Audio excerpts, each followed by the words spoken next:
This is Guatavita, a sacred land hidden high in the Colombian Andes, shrouded in mist and tales of ancient lost treasure.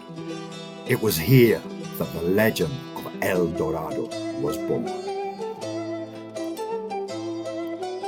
A breathtakingly beautiful landscape, rich in Muisca mythology that dates back thousands of years.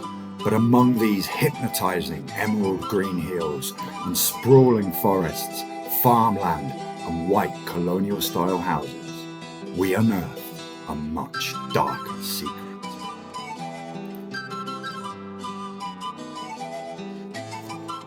The original town of Guatavita was located much lower down in a valley that is now a huge reservoir.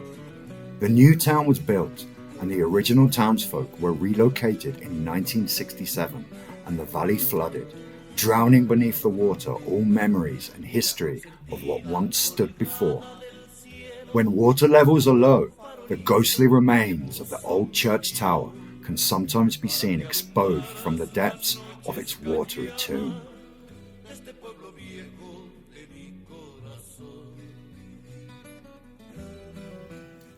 In July of 2024, whilst exploring the town with my friend Geraldine Arroyo, who was visiting from New York, we accidentally wandered into a small private cemetery.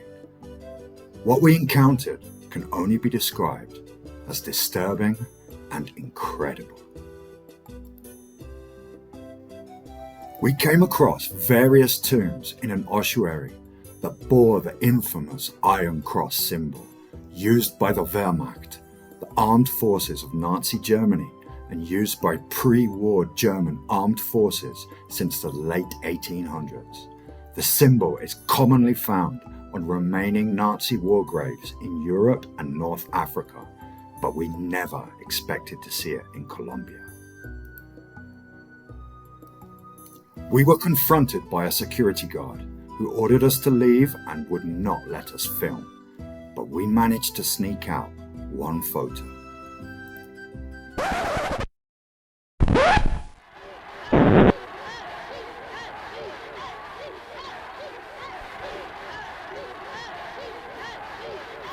Rumors that Colombia was used as a gateway for escaping Nazis in South America have been rife for decades.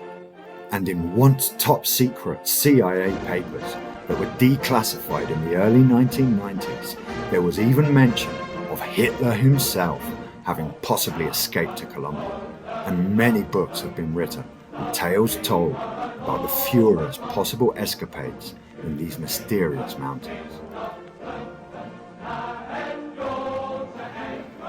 During the 1930s, there was a disturbingly strong Nazi following in Colombian cities like Barranquilla and Bogotá, which resulted in the movement being crushed and banned by the government, and in the creation of Colombia's only concentration camp, located in the grounds of the now derelict Hotel Sabaneta in the town of Fusagasugá, close to Bogotá.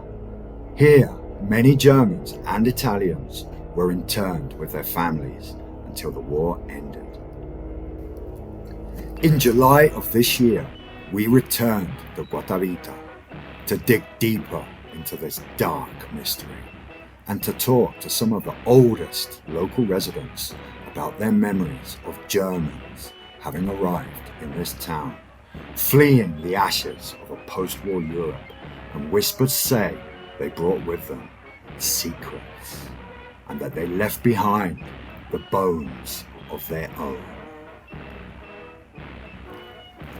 As you can see, these tombs bear what is unquestionably the Iron Cross, and on closer inspection, it is evident that some tombs in this ossuary, even though they have been here for years, and somebody is clearly paying to maintain them, bear no name, suggesting that whoever lies within wish to remain anonymous even after their passing.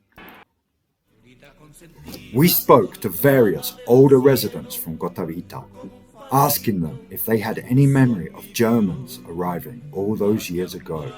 Most were surprisingly cagey and secretive, and only one lady would agree to appear on film discussing the subject. We spoke with Doña Rosa, a lifelong inhabitant of the town and now in her late 70s. Eso, muchas gracias, señora. ¿En qué año más o menos llegó el alemán acá?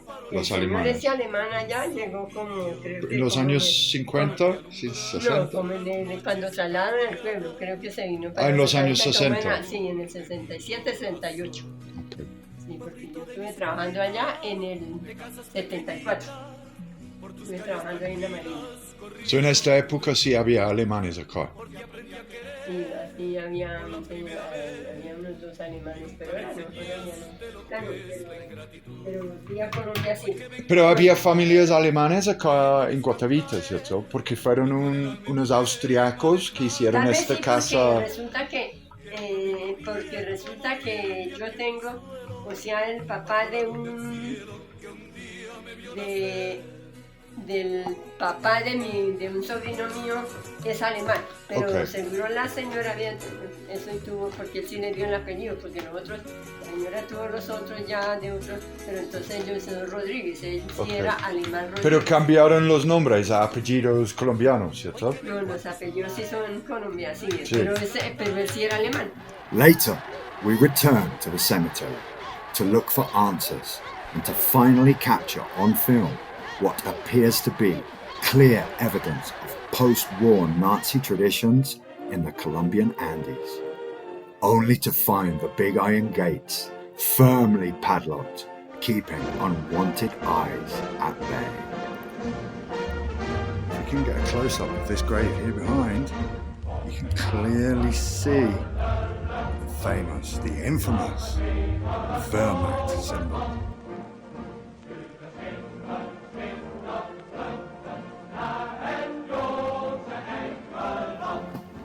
We explored around the perimeter of the cemetery grounds, and we were able to film through a small opening blocked with heavy iron bars, confirming our theory.